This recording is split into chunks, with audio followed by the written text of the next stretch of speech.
अभी कुछ लोग ने बयान दिया कि संविधान से धर्मनिरपेक्ष शब्द हटाया जाए। उसी पर हमने वीडियो बनाया, आपको पूरा बताया, सुने। क्या संविधान से हटाए जा सकते हैं धर्मनिरपेक्ष और समाजवाद जैसे शब्द? इसके लिए क्या है नियम?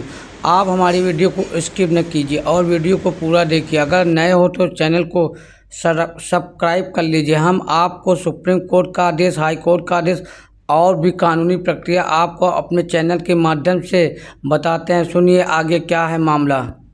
इस वक्त संविधान की प्रस्तावना में धर्मनिरपेक्ष और समाजवादी शब्द को हटाए जाने को लेकर बहस चल रही है। चलिए जाने क्या है, इनको हटाया जा सकता है क्या? इनको हटाया, इसके लिए क्या नियम है? मतलब इसके लिए क्या नियम है, इसको क्या हटाया जाता है, आगे देखिए वीडियो में। आरएसएस के नेता दत्तात्रेय होसबोले ने जब से संविधान की प्रस्तावना में धर्मनिरपेक्ष और समाजवादी शब्दों को हटाए जाने की बात की है, तब से इसको लेकर बहस छिड़ी हुई है। उनका कहना है कि ये दोनों शब्द भारतीय संविधान में हटाए जाए, यानी उनका कहना है ये दोनों शब्द हटाए जाए। देखिए माहौल गर्म है, आपको वीडियो में समझा रहे हैं क्या है मामला।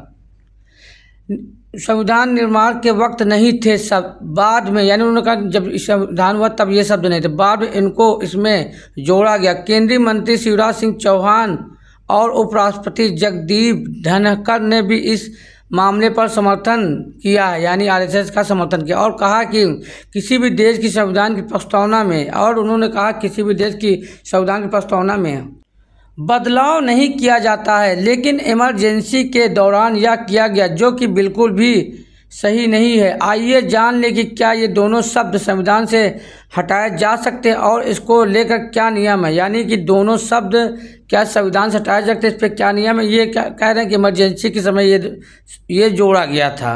आप वीडियो में बने रहे, वीडियो में आपको पूरा समझा रहे हैं, देखिए आगे क्या है मामला।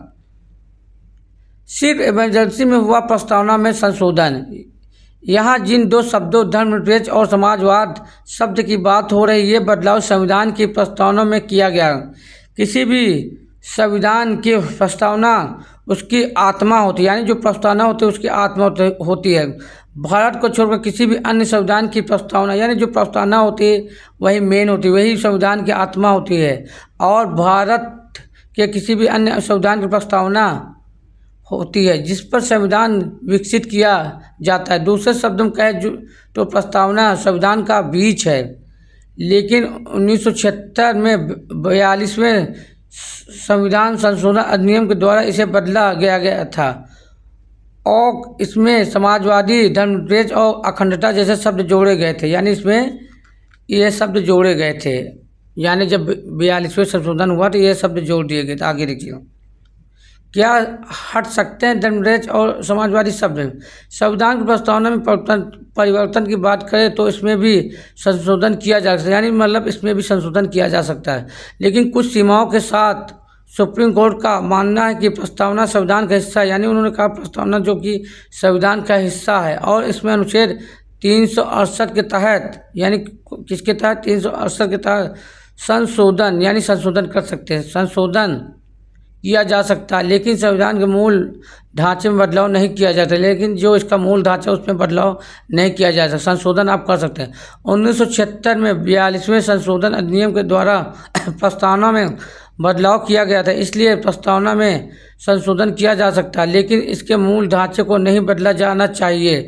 ऐसे में धर्मनिरपेक्ष और समाजवादी शब्दों का संशोधन द्वारा हटाया जा सकता है, किया जा सकता है, लेकिन संविधान के मूल ढांचे में बदलाव नहीं किया जा सकता। 1976 में 42वें संशोधन अधिनियम के द्वारा प्रस्तावना में बदलाव किया गया था, इसलिए यानी 76 में और 42वें संशोधन में इसका बदलाव किया गया प्रस्तावना में, इसलिए प्रस्तावना में संशोधन किया जा सकता है, लेकिन इसके मूल ढांचे को नहीं बदला जाना चाहिए।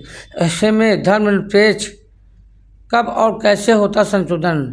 संविधान में संशोधन की बात करें तो यह सब तब होता है जब देश में सामाजिक, आर्थिक या फिर राजनीतिक परिस्थितियों में बदलाव होते हैं, या फिर जब मौजूदा प्रावधानों को स्पष्ट या फिर मजबूत करने की ज़रूरत होती है, यानी तब बदलाव होता है जब परिस्थितियाँ बदल जाती है और तब बदलाव शुरू होता है। संविधान मजबूत करने की ज़रूरत होती है। संविधान संशोधन प्रक्रिया के लचीला और सरल बनाया गया है, जिसमें कि समय और ज़रूरतों को देखते हुए इसमें कुछ परिवर्तन किया जा सके, लेकिन यह भी सुनिश्चित किया जा सके कि मौलिक संरचना की अपरिवर्तित रखा जाए, यानी यह भी सुनिश्चित किया जाए इसकी जो मौलिक संरचना है उसको अपरिवर्तित किया जाए, मतलब उसको चेंजिंग नहीं किया जा सकता है जो इसकी मौलिक संरचना है।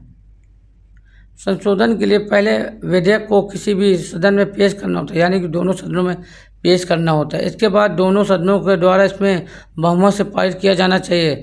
अगर ज़रूरत है तो राज्य की विधानसभाओं द्वारा अनुमोदित किया जाना चाहिए।